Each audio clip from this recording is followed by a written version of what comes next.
Estamos dentro del Sermón de la Montaña, Sermón del Monte. Y es muy interesante que cantamos esa canción ahora, que habla incomparables promesas me das. Eso es bastante importante para el mensaje y bueno, tengamos atención en eso.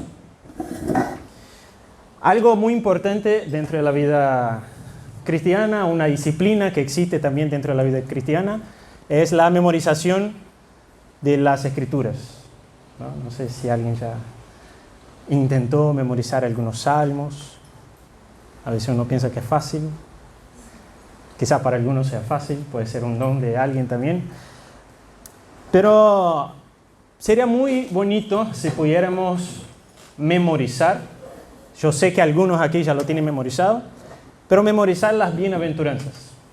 Así que aunque hoy toca la bienaventuranza 2, que es el versículo 4 de Mateo 5, vamos a hacer la lectura de las dos primeras bienaventuranzas. Déjame buscar mi agua.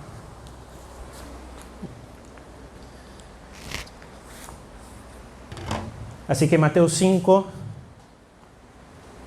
del versículo 3 y el 4, dice así: Bienaventurados los pobres en espíritu, porque de ellos es el reino de los cielos.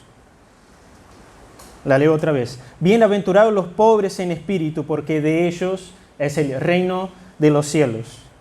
Bienaventurados los que lloran, porque ellos recibirán consolación.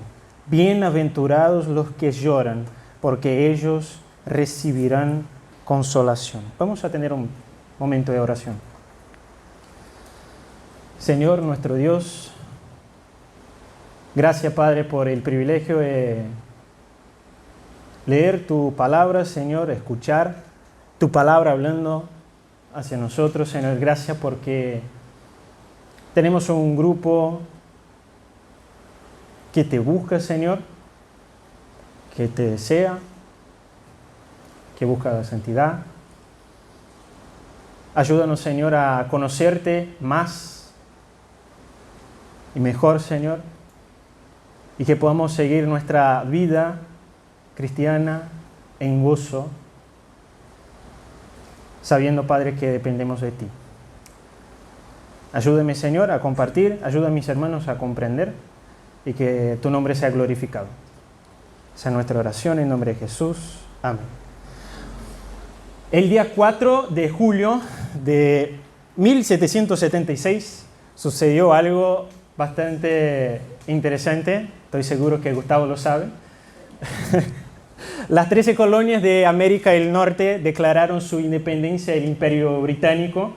Y bueno, en este día se publicó un documento breve, pero que tenía algunas cosas muy interesantes. Y una de las frases más conocidas de ese documento, de una hoja, dice así. ¿Te acuerdas? Lo tiene memorizado, ¿verdad? No, bueno. Dice: sostenemos como evidentes estas verdades, que todos los hombres son creados iguales, que son dotados por su Creador de ciertos derechos inalienables, que entre estos están la vida, la libertad y la búsqueda de la felicidad. Vida, libertad y búsqueda de la felicidad. Todo individuo, según esta declaración, tiene el derecho de buscar la felicidad. Es un derecho inalienable, pero no necesariamente la va a encontrar. Tiene el derecho de buscar, no de encontrar.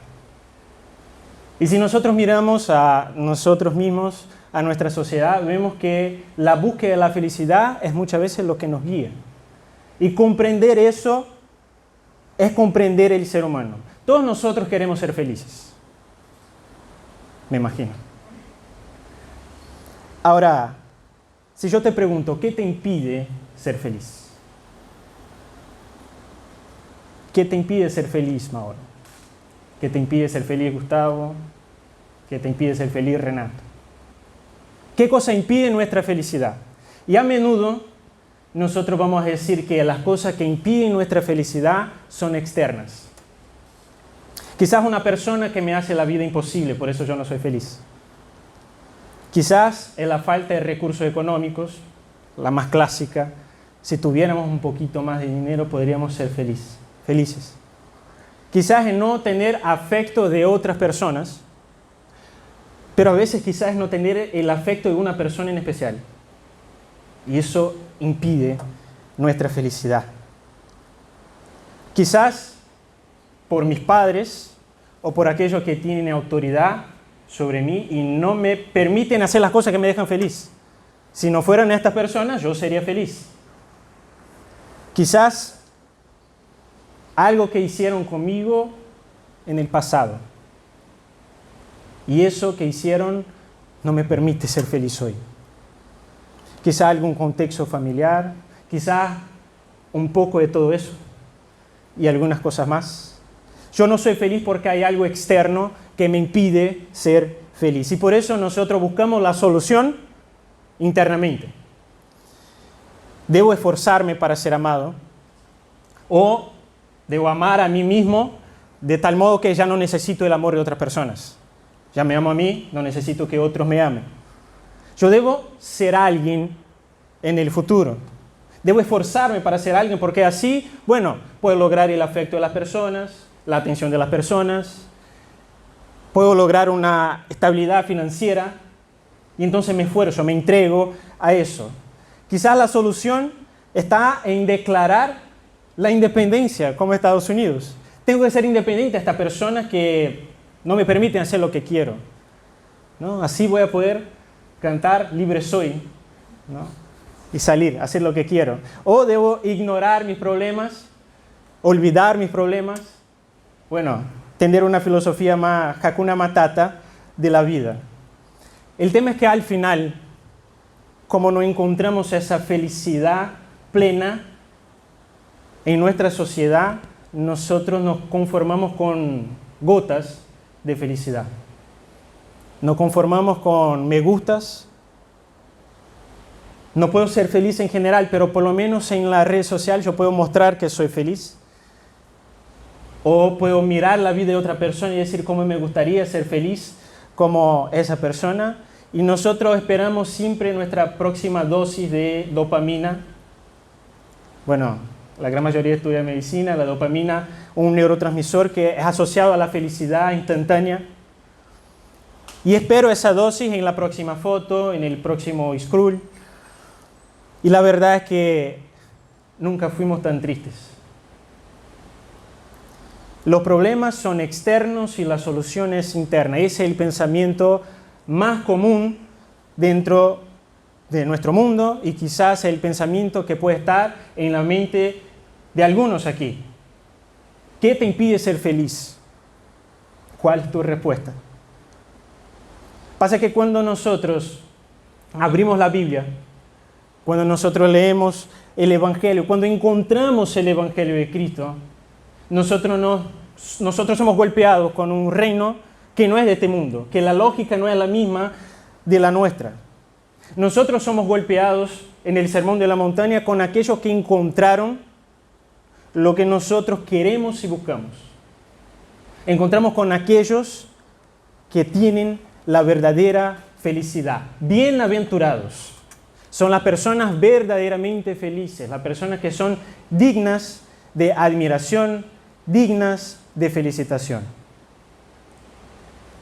La pregunta que vamos a hacer entonces, ¿cómo puedo hacer eso? ¿Qué tengo que hacer? ¿Cómo puedo buscar esa felicidad?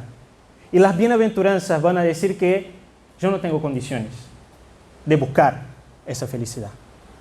Pues el problema de mi infelicidad en realidad no es externo. Lo que no me permite ser feliz es algo interno. El problema está en mí. Y la única solución de encontrar no es internamente, sino externamente. Tú y yo necesitamos que otro venga a solucionar nuestro problema.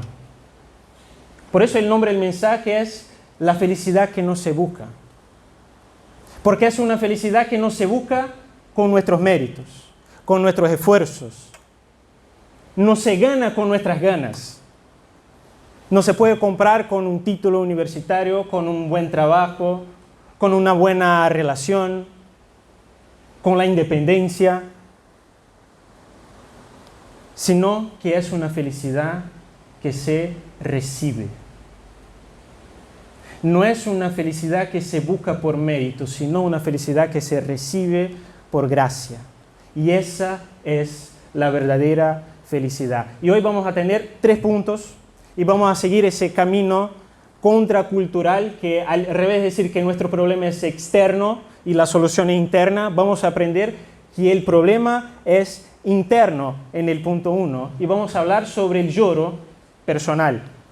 Vamos a seguir hablando sobre el lloro de una manera distinta en el punto 2, siguiendo hablando sobre el problema interno, y vamos a terminar en el punto 3 hablando sobre la solución que es externa. Entonces vamos a nuestro punto 1, el problema es interno, el lloro personal. Y la primera parte de la bienaventuranza que dice, bienaventurados los que lloran.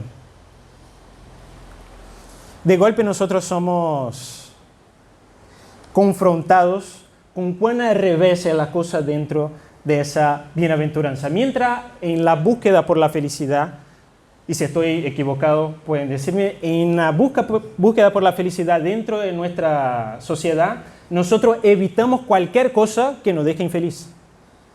Nuestras decisiones son basadas en, ¿será que eso me va a hacer más feliz o no? ¿Será que eso me va a doler? Entonces no quiero. ¿Me va a hacer sufrir? Voy por otro camino. La búsqueda por la felicidad es lo que guía nuestras decisiones, muchas veces.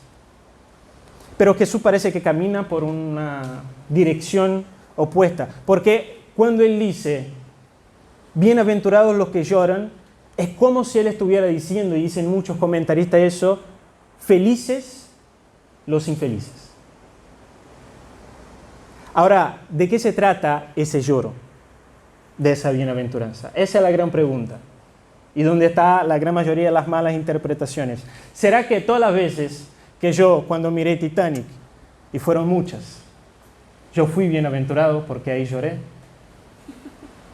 ¿Será que somos bienaventurados? Yo no, pero ustedes que miran series coreanas, ¿son bienaventurados cuando están mirando una serie coreana? ¿Será que yo fui bienaventurado el miércoles pasado, cuando jugó Argentina y Brasil? No vamos a hablar sobre eso. ¿Ser llorón es ser bienaventurado? La verdad que no, porque esa bienaventuranza, ese lloro es más profundo. Porque de todas las palabras que se utilizan en el Nuevo Testamento para hablar sobre sufrimiento, la palabra que genera los que lloran es la más fuerte.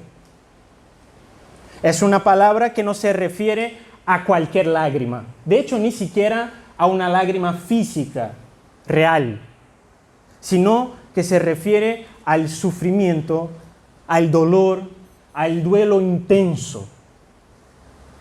Jesús está hablando realmente de un tipo de sufrimiento, un tipo de lamento, un tipo de tristeza. Cuando nosotros, por ejemplo, vamos a un velatorio y vemos un llanto honesto y verdadero de quien perdió a alguien querido. Si pudiéramos ir ahora a Myanmar, encontraríamos personas llorando. Aunque estas son situaciones donde nosotros debemos llorar con los que lloran, debemos consolar a las personas por esa pérdida, esa bienaventuranza habla de algo más profundo que el lloro por la pérdida de alguien. Porque llorar con una película, llorar con una serie, llorar con un partido, aunque bueno, medio raro que uno pueda llorar con un partido, todo eso son cosas naturales. Pero las bienaventuranzas no hablan sobre cosas naturales. Las bienaventuranzas hablan sobre la vida de alguien que fue completamente transformado, alguien que ni siquiera es de este mundo, prácticamente. Por eso no es un lloro de pesimismo, por ser ofendido por otra persona, porque vimos a alguien llorar y empezamos a llorar. Yo soy así, si alguien está llorando, yo empiezo a llorar, no sé por qué estoy llorando, ni sé el dolor de la persona, pero estoy llorando junto con ella. pero tampoco es el sentimiento real y duro de perder a alguien. Ese lloro es un lloro espiritual. Es un lloro espiritual de quien reconoce su propia condición.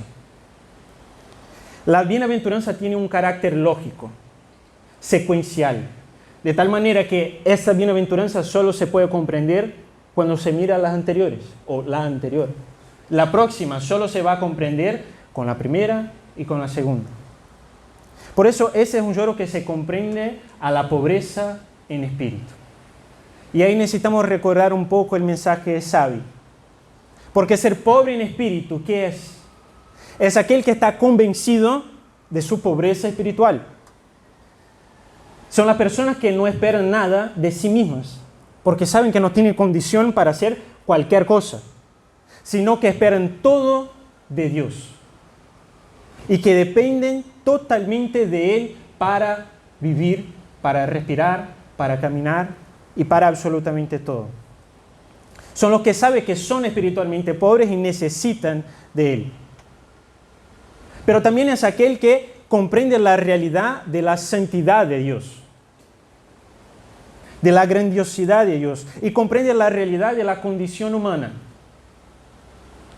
que comprende la realidad del cielo, que comprende la realidad del infierno, de que esta vida no se vive acá, no más, que hay algo más allá, y entonces es alguien que percibe la completa bancarrota espiritual que está. Eso es la pobreza en espíritu. La completa bancarrota que una persona se encuentra delante de la presencia de Dios. Y entonces cuando caen esas escamas de los ojos, es como, no sé si ustedes ya presentaron un trabajo, una tesis frente a otras personas. Imagínate que la vida es una gran tesis que tú necesitas presentar. Pero cuando llega el momento de presentar las cortinas, ponele que hay una cortina que se abre como en un teatro para que tú puedas presentar su tesis, tú miras las manos y tú no tienes absolutamente nada para ser aprobado ahí. Absolutamente nada para ser aprobado. Al contrario, todo lo que tenemos en la mano son cosas para que nos reprueben. Y entonces nosotros somos expuestos a quienes somos. Y la expresión que conocemos dentro de la Escritura es ¡ay de mí! ¡Ay de mí! Para los judíos esa era una expresión de llegar a una situación donde ya no hay cómo solucionar. Prácticamente imposible salir de la situación. ¡Ay de mí! Cuando Isaías se encuentra con el Señor, él dice, ¡ay de mí que soy muerto, porque siendo hombre inmundo de labios y habitando en medio de pueblo que tiene labios inmundos, han visto mis ojos al Rey, Jehová de los ejércitos. Esa bienaventuranza habla sobre un lloro de arrepentimiento. Alguien que reconoce que el problema, el obstáculo, la razón de la infelicidad no es externa, sino que es interna. El problema de nuestra infelicidad no es la falta de amor de otras personas, no es la falta de dinero, no es la falta de afecto. Lo que me impide ser feliz está arraigado en mí y es el pecado. Lo que me impide ser feliz es el pecado que está en mí, porque nosotros fuimos creados para la gloria de Dios. Fuimos creados para tener una relación íntima y personal con el Señor, para depender del Señor completamente, para encontrar en Él todo lo que nosotros necesitamos. Pero el pecado es la rebelión en contra de Dios. El pecado es la ruptura de todo eso que hay. El pecado, yo estaba leyendo en un libro y el autor daba un ejemplo, él decía, el pecado es como una enfermedad cuyo el síntoma principal es que nosotros nos sintamos saludables. El pecado es una enfermedad que nos hace sentir saludables. Pero cuando recibimos esa revelación a la luz de la palabra, recibimos la revelación de quién es Dios, del Evangelio, nosotros reconocemos esa enfermedad y nosotros lloramos. Eso es muy claro dentro de nuestra conversión. reconocemos quiénes somos y nos arrepentimos de quién fuimos.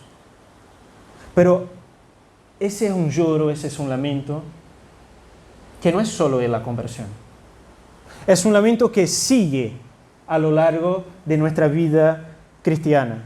Porque a medida que nosotros avanzamos a conocer a Dios, conocer la bondad de Dios, la voluntad de Dios, la gracia de Dios, la misericordia de Dios, somos llevados a ver más profundamente nuestros propios pecados. Un ejemplo. Pablo. ¿Alguien cree que Pablo no era cristiano? Pablo era cristiano. 1 Corintios 15, Pablo dice, yo soy el más pequeño de los apóstoles. Está bien, humilde. Era un apóstol y era el más pequeño. 5 años después, Efesios dice, menor que el más pequeño de todos los santos. Ese soy yo. Más o menos 3, 4 años después, a Timoteo, al final de su vida, Pablo dice, Cristo vino al mundo para salvar a los pecadores, de los cuales yo soy el peor. ¿Será que Pablo empeoró moralmente? ¿Será que Pablo era el apóstol, pero ahora es totalmente depravado, se fue a otro lado? No. Pasa que Pablo comprendió cada vez más quién es Dios y fue expuesto a quién es Él. Pablo sabe cuáles son sus pecados. Él reconoce cada vez más el pecado que está dentro de él. Pero ese lloro de Pablo, ese lamento de Pablo, esa autoconciencia de su propio pecado de Pablo, que es dado por una conciencia de quién es Dios, no es algo que lleva a Pablo a la culpa, no es algo que lleva a Pablo a algo paralizante, sino que le lleva a una adoración sincera. Cristo vino al mundo para salvar a los pecadores, de los cuales yo sé que soy el peor. Llorar no es un masoquismo cristiano. El lloro del creyente no es por un miedo de perder la salvación y no es por un miedo de que Dios ya no me ame porque yo pequé. Es justamente al contrario. Es por saber que yo soy completamente amado por Dios. Es saber por qué cuando yo estoy en Cristo, Dios me ama, porque Él ve a Cristo en mí. Es por saber que mi salvación está asegurada en las manos del Señor Jesús, que la presencia del pecado en mi vida va a doler más. Ese es el sentido profundo del pecado. A veces nosotros lidiamos con el pecado como si el pecado fuera no cumplir con una regla de una lista de cosas que un Dios que está ahí arriba nos dio para cumplir, si no nos va a punir de alguna manera. Pero esa no es la visión de pecado que nosotros necesitamos tener. La definición de pecado en la Biblia es algo más profundo y es algo personal. En la Biblia el pecado es la infidelidad espiritual. Es adulterio de nuestra relación con Dios. Hay una prédica que me gusta mucho donde el predicador, él dice así, el pecado no es romper reglas o leyes divinas simplemente. El pecado es romper el corazón de Dios, no solo su ley. El pecado es idolatría, intentar encontrar la felicidad, el gozo y el sentido en otro Dios. Sea el Dios del dinero, sea el Dios de la sexualidad, sea por la mentira, sea por la venganza, sea por adicciones. El pecado es algo profundo, mucho más allá de romper una regla. Y nosotros comprendemos que cada uno de nuestros pecados tuvo un costo. Jesús no solo murió por mis pecados pasados. Jesús no solo murió por mis pecados anteriores a mi conversión. A la medida que yo camino con Él, conozco más a Él y peco, yo sé que ese pecado mío también fue pagado por Él. Que mis pecados futuros también fueron pagados por Él. Los clavos, la corona, el sentido de abandono por el Padre, del Padre, mi pecado actual estaba ahí. Y eso nos hace llorar. Todos nosotros que fuimos salvados deseamos vivir para la gloria de Dios.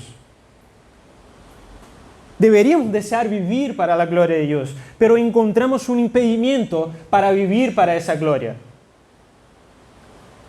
Es lo que Pablo dice, que cuando intenta hacer el bien, reconoce una ley que está en su corazón. Y él dice, el mal está junto a mí. Y Pablo en Romanos 7 llora y dice, miserable de mí, ¿quién me librará de este cuerpo de muerte? Algunas aplicaciones. La primera es que nosotros no debemos esconder nuestros pecados. Uno de los grandes engaños del corazón es pensar que si nosotros escondemos nuestro pecado va a doler menos. Si los otros no saben, si yo no hablo, si yo me quedo callado, va a doler menos. Pero es todo lo contrario. Porque David dice que mientras no confesó su pecado, sus huesos se podrían dentro de él. Deja que ese quebranto te lleve a la cruz. Confiesa tus pecados. Aprende a ver el pecado como Dios lo ve. No caigamos en decir como, bueno, nada que ver, todos pecan. Bueno, ¿qué puedo hacer? No soy perfecto. Pero bueno, es algo pequeño. Dios entiende.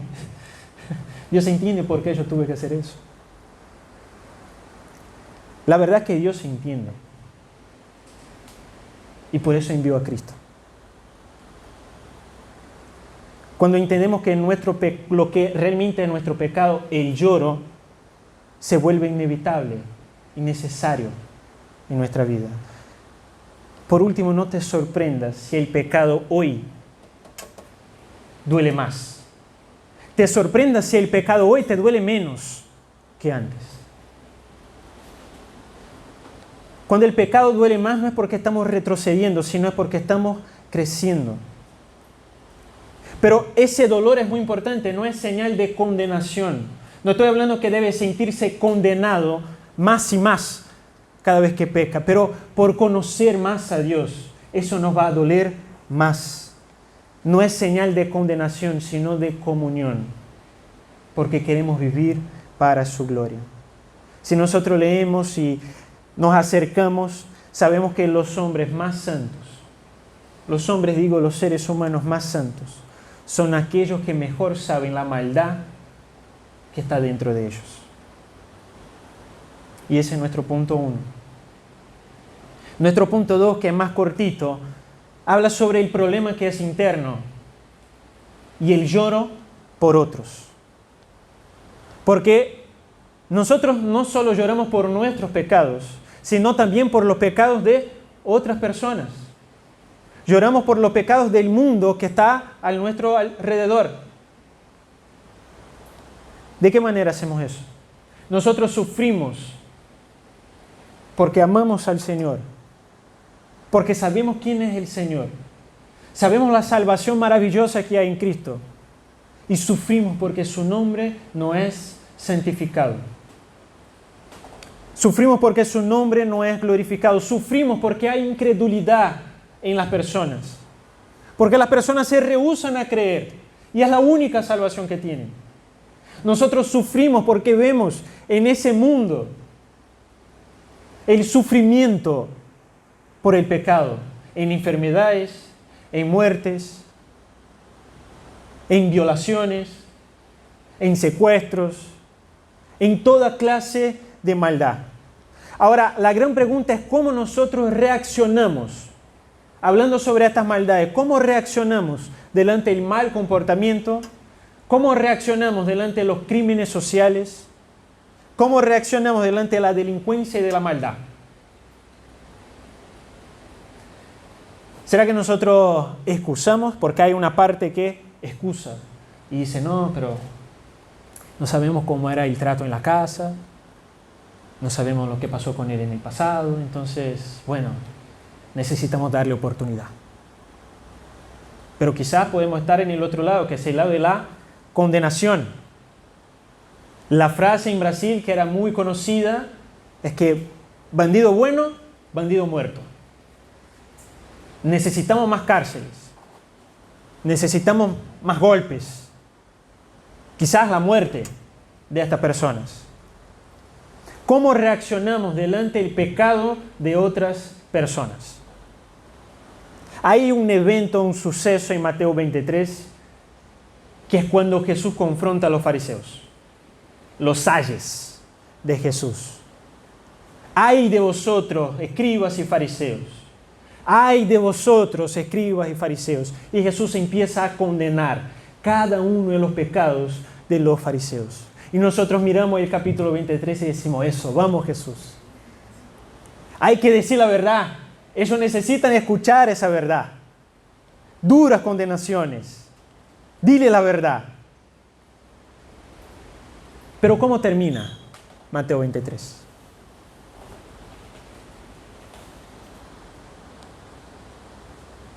Jesús llora delante de Jerusalén y dice, Jerusalén, Jerusalén, que mata a los profetas y apedreas a los que te son enviados.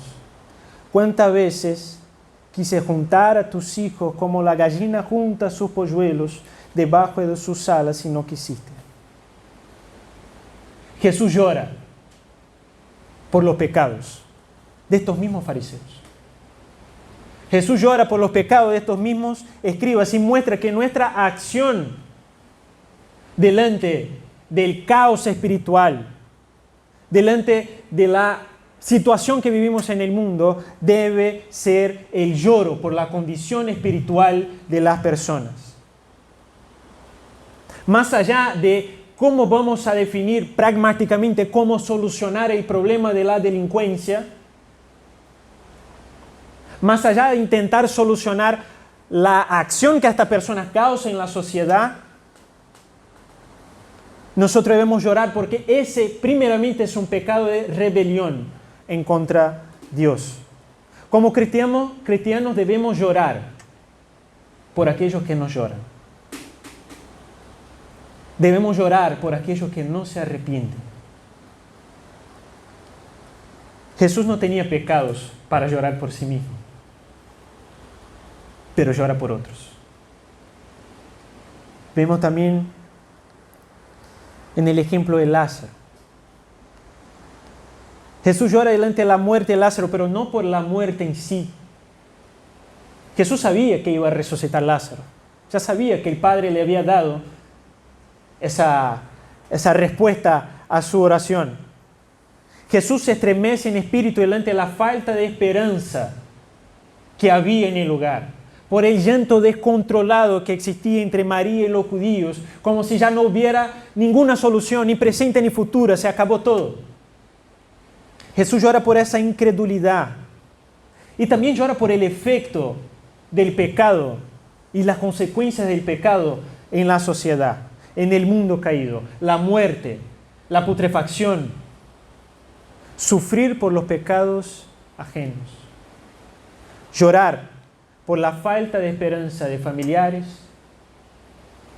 de amigos, de compañeros, llorar por el sufrimiento que causa una enfermedad, porque eso también es una muestra de que el mundo no está funcionando como debería funcionar. Pablo dice en Romanos 9, tengo gran tristeza y continuo dolor en mi corazón. Tristeza y continuo dolor en mi corazón, porque mis parientes, según la carne, los judíos, se rehúsan a creer en la única esperanza que hay para ellos. Pablo dice, desearía yo mismo ser maldecido y separado de Cristo por el bien de mis hermanos. Pablo llora por aquellos que él quiere, por aquellos que él ama y que rechazan a Cristo. Ese es el llanto de quien sabe que hay mucha cosa en juego, de quien sabe que hay una condenación, de quien sabe que hay algo terrible que está para suceder. Como sabe, está orando sobre las personas. Hay una tragedia más grande que está para suceder. Es un lloro de quien sabe que el problema no es externo, sino que el problema es interno. Y para aplicar a nosotros, si Jesús llora por la incredulidad de otros, ¿cómo nosotros no vamos a llorar? Nosotros no debemos solo denunciar el pecado de otras personas. Nosotros debemos llorar por los pecados de otras personas. Porque más allá del daño social que estas personas causan, o el daño personal a mí que esta persona causa, o el daño propio que esa persona causa, es un daño mucho más grande espiritual lo que está sucediendo ahí. Otra cosa es que nosotros no podemos acostumbrarnos con el pecado de otras personas. No podemos acostumbrarnos con la incredulidad de otras personas. No podemos ver eso como algo natural.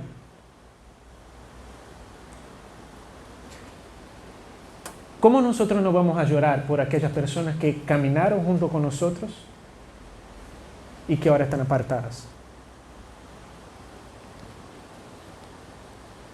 Lloramos con los que lloran, pero también lloramos por los que no lloran, porque sabemos que hay una esperanza y deseamos de todo corazón que estas personas puedan reconocer esa esperanza. Hay alguien por quien llorabas antes, pero ya no lloras más.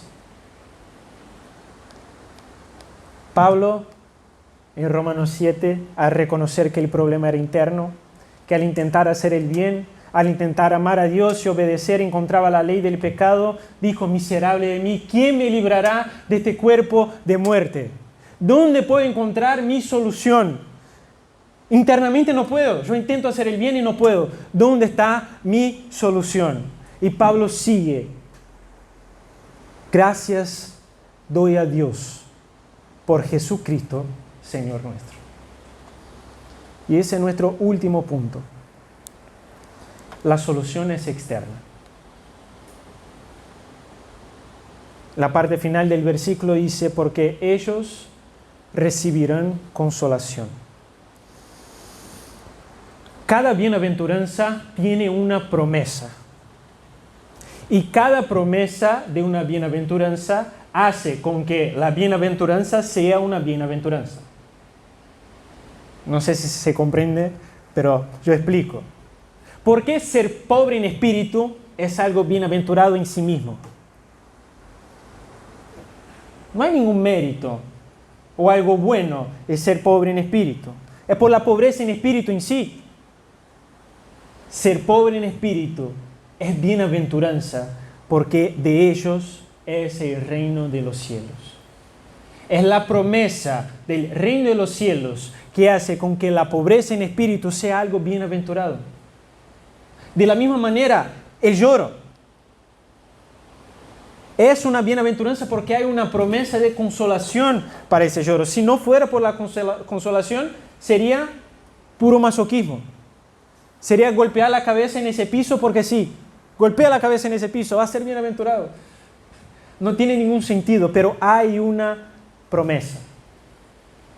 Y la promesa revela que nuestra alegría plena, que la felicidad que se busca, es algo que viene de manera externa a mí.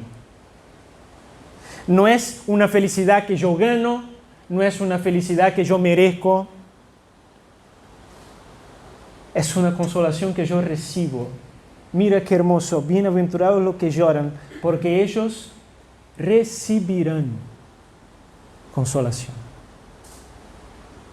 Externamente al interno.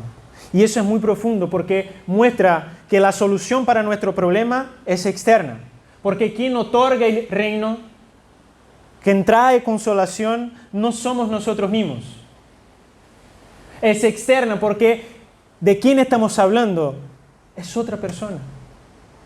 Es otro. Todo eso se encuentra en Cristo. Isaías, que hizo tantas profecías sobre el Mesías, dijo en el capítulo 61 que el Mesías es aquel que vendría a consolar a todos los enlutados, los que lloran.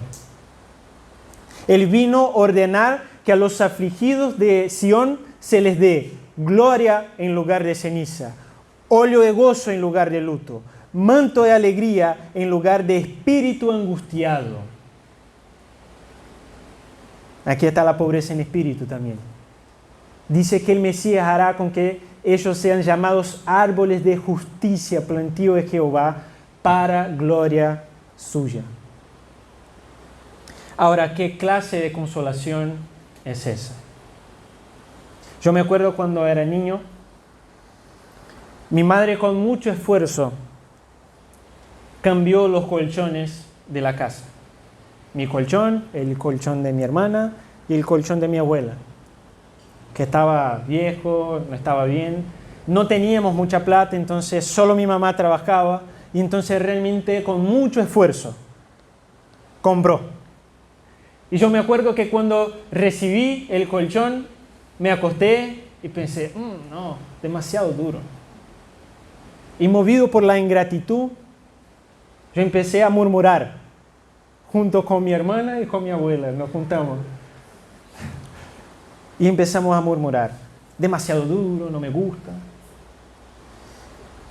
Y hablamos de eso cerca de mi mamá.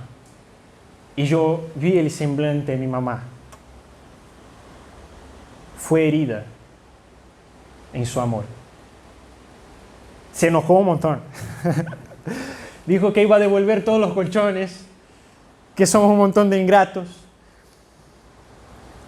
Y yo reconocí, mismo así, que el problema no era el colchón. El problema era mi corazón ahí. No era solo falta de amor por mi madre. Era falta de reconocer el amor de mi madre para conmigo. Y yo me acuerdo realmente en ese colchón llorar porque había ofendido a mi madre.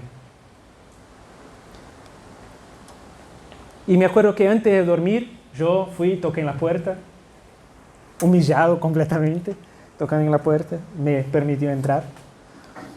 Y entonces yo lloré también delante de ella, pedí perdón sobre lo que yo había hecho. El colchón no es tan malo así, madre. Y yo me acuerdo que mi mamá me abrazó. Me acuerdo que no dijo ninguna palabra de condenación.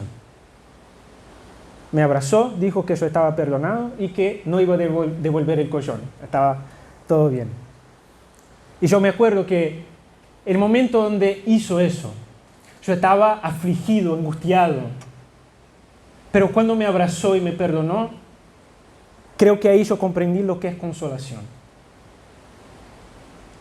La consolación es encontrar paz y descanso en un amor perdonador. Más o menos semejante es la historia del hijo pródigo. Bien más o menos semejante. El hijo pródigo está en Lucas 16, quien no conoce la historia puede leer después. Habla sobre un hijo que pide la herencia anticipada del padre, declarando así de alguna manera la muerte del padre, porque la herencia viene después de la muerte. Dijo, padre, quiero mi herencia, mi parte, me voy. Creyendo que el gran problema de la infelicidad de él era el padre, la situación donde estaba, las cosas externas a él, le faltaba dinero, o sea, qué sé yo, le faltaba algo, pidió la herencia y se fue a gastar y gastar en exceso todo lo que tenía. Eso significa pródigo. Hijo pródigo no es el hijo que vuelve, sino que es el hijo que gasta todo lo que tiene. Eso es ser una persona pródiga, gasta todo en exceso. Y este muchacho gastó todos sus recursos para encontrar la felicidad que él quería, hasta el momento que reconoció que estaba en completa bancarrota. Estaba comiendo la comida de los cerdos, algo abominable para su cultura. Y él decide volver diciendo, Dijo, voy a volver a mi padre y voy a decir, Padre, he pecado contra el cielo y contra ti. Ya no soy digno de ser llamado tu hijo.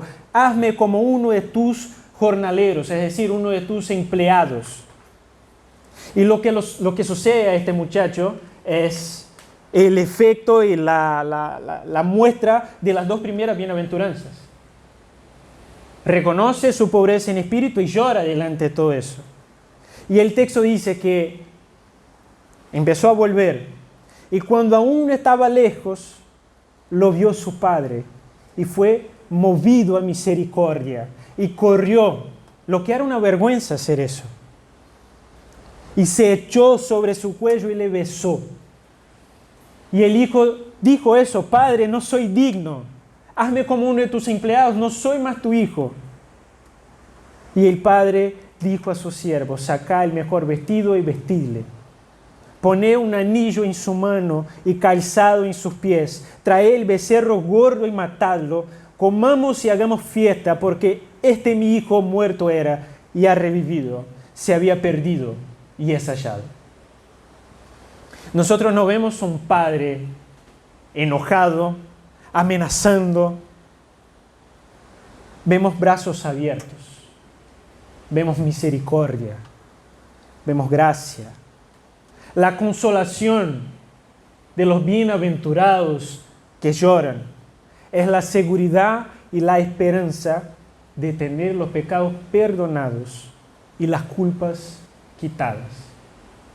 Es la consolación que David dice en Salmo 32, que dice, bienaventurado aquel cuya transgresión ha sido perdonada y cubierto su pecado. Bienaventurado el hombre a quien Jehová no culpa de iniquidad y en cuyo espíritu no hay engaño. Esa es la consolación de saber que en Jesús el castigo de tu pecado, el castigo de mi pecado y el poder de mi pecado y de tu pecado es cancelado en Él. Porque Él sufre el castigo que deberíamos sufrir nosotros. Por medio de la obra y la justicia de Cristo, por medio de la vida bienaventurada de Cristo en esa tierra, por medio de su obediencia, nosotros somos considerados justos, porque estamos en Él, porque estamos unidos a Él, y Él es mi consolación, porque yo estoy seguro en su amor. Y ya no hay ninguna condenación, ya no hay ninguna culpa para aquellos que están en Cristo Jesús. Porque para haber condenación y culpa para aquellos que están en Cristo Jesús, Dios debería negarse a sí mismo y dejar de ser justo, porque uno ya pagó por nosotros. Y cuando yo lloro en arrepentimiento, yo soy recordado de esta consolación. Recordado que el amor de Dios sigue sobre mí, a pesar de mi pecado. Recordar que esta salvación es segura, a pesar de mi pecado. Que Cristo es mi refugio. Y eso no me va a hacer desear pecar más. Eso me va a hacer desear nunca más pecar. Cuando lloro, recibo esa consolación del propio Dios. Y mire qué profundo es eso. Todas las veces que lloras por tu pecado, todas las veces que lloras por el pecado de otra persona, Dios Padre ve que estás llorando. Dios Hijo sabe que estás llorando. El Espíritu Santo sabe que estás llorando. Nuestro lloro, nuestro llanto, nuestro sufrimiento por nuestros pecados es un evento cósmico donde toda la Trinidad está involucrada. Y Dios usa ese llanto, ese lloro para traer la consolación de su amor. Él usa ese llanto, ese sufrimiento, ese arrepentimiento para glorificar su propio nombre. Porque nosotros sabemos que aquel que mucho es perdonado, es decir, aquel que sabe la cantidad de pecados que tiene y que aún así fue perdonado, esa persona mucho ama. Y por mucho amar, deseará nunca más pecar, pero volverá a pecar. Volverá a pecar porque el pecado sigue en nosotros. No más con el poder de esclavizar, pero con su presencia en nosotros. Y por eso esa no es una promesa solo para la consolación ahora, sino que es una promesa para una consolación futura. Es lo que nosotros vemos en la Escritura que se llama ya, pero todavía no. No sé si alguien ya ha escuchado sobre eso. Ya recibimos la vida eterna, sabemos que ya recibimos la vida eterna, pero todavía no en la plenitud que vendrá esa vida eterna. Ya somos parte del reino de Dios. Tenemos la seguridad de eso, pero todavía no en la plenitud de este reino de Dios. De la misma manera, ya somos consolados, pero todavía no como un día seremos consolados. Porque va a llegar un día donde ya no va a existir lloro. Porque toda lágrima será enjugada de nuestros ojos. Habrá un día donde esta carne que nos lleva al pecado, que está corrompida por el pecado, va a ser transformada. Y donde vamos a ser librados no solamente del poder del pecado, sino que de la presencia del pecado. Y vamos a poder vivir plenamente para la gloria de Dios. Como dice Pablo, ahora vemos de manera indirecta y velada, como en un espejo. El espejo del tiempo de Pablo era en bronce, no se veía perfectamente. Pero entonces veremos cara a cara. Ahora conozco de manera imperfecta, pero entonces conoceré tal y como soy conocido. Habrá un día donde nuestro Señor Jesús regresará y Él mismo será nuestra consolación. Vamos a poder vivir para su gloria de manera perfecta. Y esa promesa de consolación es también consolación. Porque sabemos que aquel que comenzó la buena obra va a terminar. Hay una consolación futura. Hay un nuevo cielo y una nueva tierra. Y allá, Gonzo, no va a existir muerte.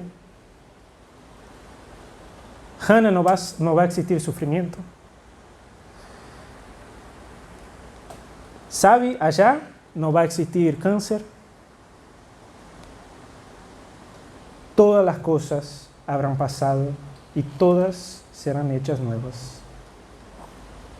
Esa es la esperanza del presente y del futuro del cristiano. Y esa es la razón de nuestra alegría, mismo delante de los lloros, de los llantos que tenemos en nuestra vida. Por eso se recuerda que el consuelo no se gana, el consuelo se recibe. ¿Alguien acá ha luchado con la culpa? El consuelo muestra que necesita creer en Cristo. Saber que Él pagó por sus pecados.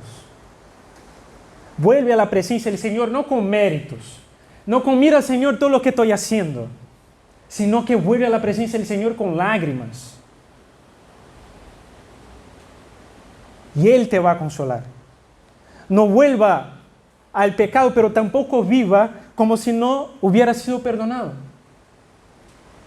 Viva como alguien que fue perdonado, alguien que recibe esa consolación. Y no vuelvas a pecar.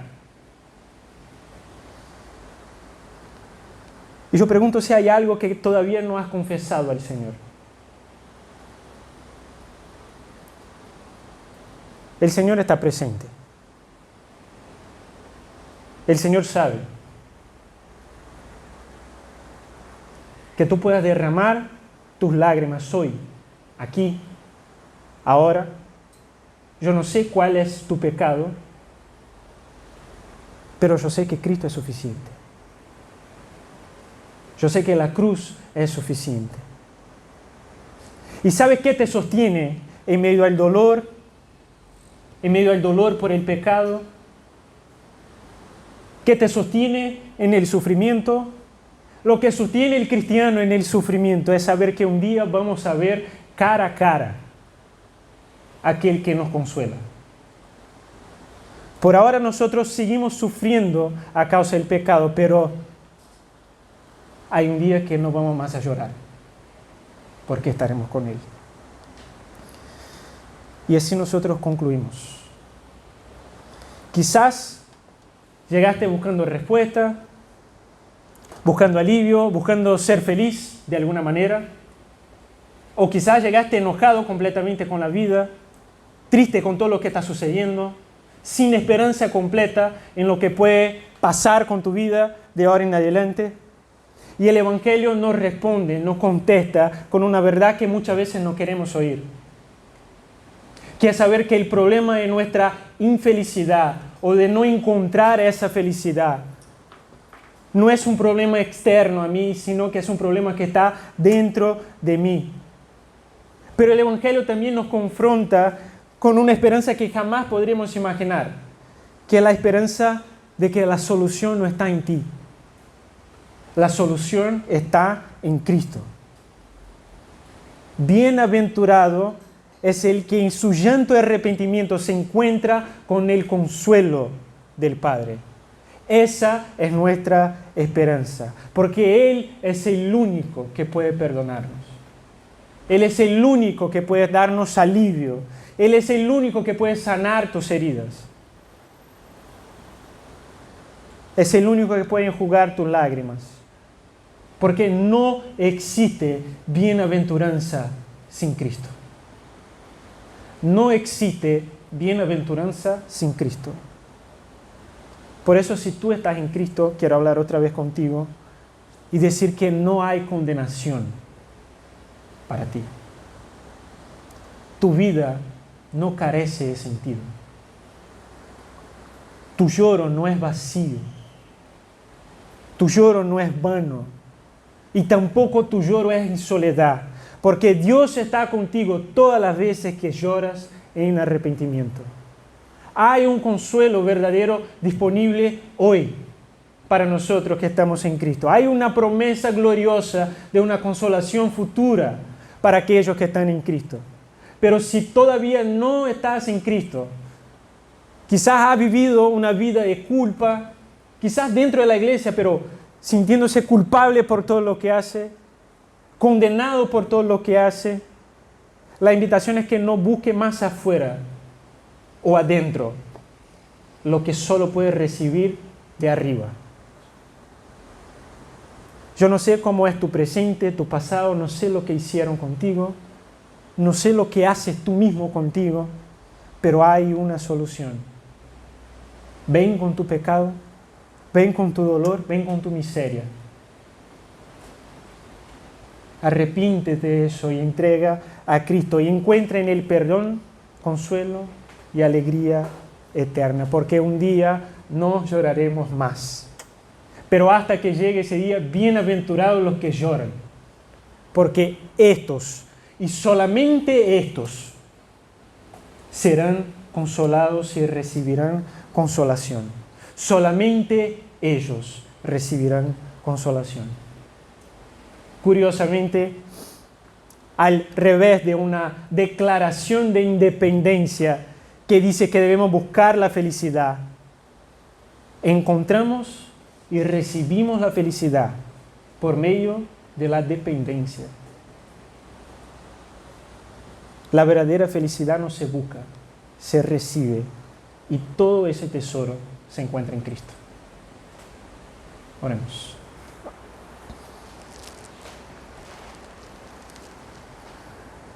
Señor, te agradecemos por tu palabra, Señor, por la consolación que encontramos en Cristo. Gracias, Señor, porque ya no hay condenación para aquellos que están en Cristo Jesús. Gracias, Señor, por Cristo Jesús, Señor nuestro, que nos da vida, que nos asegura, sabiendo que ni la muerte, ni la vida, ni ángeles, ni demonios, nada, ninguna cosa creada puede separarnos de tu amor, Señor, que está en Cristo. Gracias, Padre, porque tú nos das consuelo en nuestro lloro. Gracias porque tu Espíritu nos lleva a llorar por nuestros pecados, Señor, no solamente en nuestra conversión, sino que a lo largo de nuestra vida cristiana, Señor. Gracias porque cuando te revelas a nosotros, sabemos quiénes somos.